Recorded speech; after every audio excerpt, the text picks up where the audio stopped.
नमस्ते दोस्तों, आप सभी का स्वागत है। आज हम आपको एक पंडित और यमदूत की कहानी सुनाने जा रहे हैं।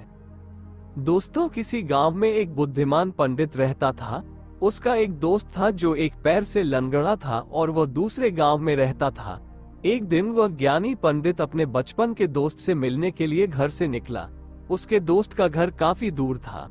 वो पंडित रास्ते में जा ही रहा था कि उसे अचानक एक आदमी दिखाई दिया और वह भी उस पंडित के साथ चलने लगा। तो वह पंडित उस मनुष्य का नाम पूछता है तो वह अपना नाम महाकाल बताता है। वो पंडित भी सोचने लगा कि मुझे भी काफी लंबा जाना है, तो चलो एक साथी मिल गया जिससे रास्ता आसानी से कट जाएगा। अब पंडित और महाकाल दोनों साथ साथ चल रहे थे कि अचानक एक गांव आ गया। तब महाकाल ने उस पंडित से कहा कि तुम चलो, मुझे इस गांव में थोड़ा सा काम है, मैं अभी आता हूँ। ये कहकर महाकाल गांव में चला गया और थोड़ी ही देर में उसी गांव में एक आदमी की मौत हो गई। थोड़ी ही देर में महाकाल उस पंडित के पास आ गया और बोला कि चलो। फिर वो पंडित उस महाकाल के साथ चलने लगा। कुछ दूर जाने पर फिर एक गांव आया तो महाकाल उस पंडित से बोला कि मुझे इस गांव में थोड़ा काम है, मैं अभी आ रहा हूँ। और थोड़ी ही देर में उस गांव में आग लग गई। वो पंडित सोचने लगा कि यह आदमी जहाँ जहाँ जाता है तो वहाँ पर कोई न कोई घटना जरूर घटती है। अतः वो पंडित ने महाकाल से पूछ ही लिया कि भाई तुम कौन हो। पंडित की बात सुनकर महाकाल बोला कि मैं यमदूत हूँ, मनुष्यों के प्राण हरण करना मेरा काम है। उसके बाद पंडित ने महाकाल से पूछा कि तुम यमदूत हो तो ये बताओ कि अगली मृत्यु किसकी होने वाली है। तब महाकाल ने कहा कि अगली मृत्यु तुम्हारे उसी मित्र की होने वाली है जिससे तुम मिलने के लिए जा रहे हो। वो पंडित सोचने लगा, यदि ऐसी बात है तो मैं अपने मित्र से मिलने नहीं जाऊंगा। महाकाल ने पंडित से कहा कि तुम जो सोच रहे हो ऐसा कुछ भी नहीं होगा, होनी अटल है, इसलिए जो होना है वह होकर ही रहेगा। थोड़ी देर में उस पंडित ने देखा कि उसका मित्र उससे मिलने के लिए बड़ी तेजी से चला आ रहा है। जैसे ही उसका मित्र उस पंडित के पास पहुंचता है तभी उसके मित्र की हृदयाघात होने के कारण उसकी मृत्यु हो जाती है। इससे उस पंडित को बड़ा पछतावा होता है। वो पंडित उस महाकाल से पूछता है, अच्छा ये बताओ कि मेरी मृत्यु कब और कैसे होगी। तब महाकाल ने कहा कि तुम्हारी मृत्यु ठीक 5 महीने के बाद दूसरे राज्य में फांसी लगने से होगी।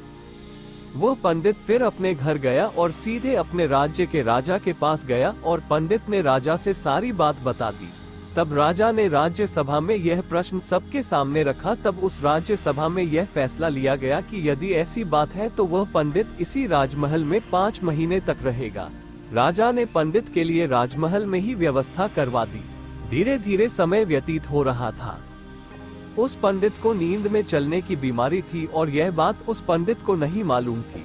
जिस दिन उसकी मृत्यु होने वाली थी उसी रात्रि को ही वो पंडित राजमहल से निकलकर दूसरे राज्य के राजमहल में जाकर राजा के शयन कक्ष में राजा और रानी दोनों के बीच में जाकर सो गया। सुबह जब राजा उठा तो उस पंडित को अपने शयन कक्ष में देखकर बहुत क्रोधित हुआ और तब राजा ने उस पंडित को फांसी की सजा सुना दी। तब उस पंडित ने राजा को अपनी सारी कहानी सुना डाली, जिसको सुनकर वह राजा ने अपना एक गुप्तचर पंडित के राज्य में भेजकर पंडित के बारे में सारी जानकारी ले लेता है। जिसको सुनकर वह राजा अपने फैसले पर बहुत पछता रहा था। लेकिन उस राज्य का एक नियम था कि एक बार राजा जो सजा सुना दे फिर चाहकर भी उसे नहीं बदला जा सकता। राजा ने एक राजसभा लगाई और इसका उपाय पूछा। तब उस राजसभा में यह फैसला लिया गया कि एक पतले धागे का फंदा बनाकर आप पंडित के गले में पहनाकर अपना वचन पूरा कर लीजिए। फंदा पतला होने के कारण पंडित की मृत्यु भी नहीं होगी और आपके फैसले की लाज भी बच जाएगी। तब एक पतले धागे से फांसी का फंदा बनाया गया और उसके अगले दिन पंडित के गले में डाल दिया गया और फंदे को खींच दिया गया।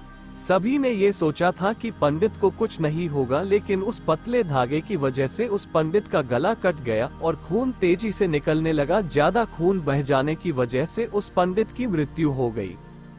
दोस्तों, हमारे भाग्य में जो लिखा होता है वो हर हाल में होकर ही रहता है, उसे बदला नहीं जा सकता है। उस पंडित ने अपने बचने के कितने उपाय किए, लेकिन मृत्यु के आने पर कोई उपाय काम न आया तथा उसकी मृत्यु हो ही गई।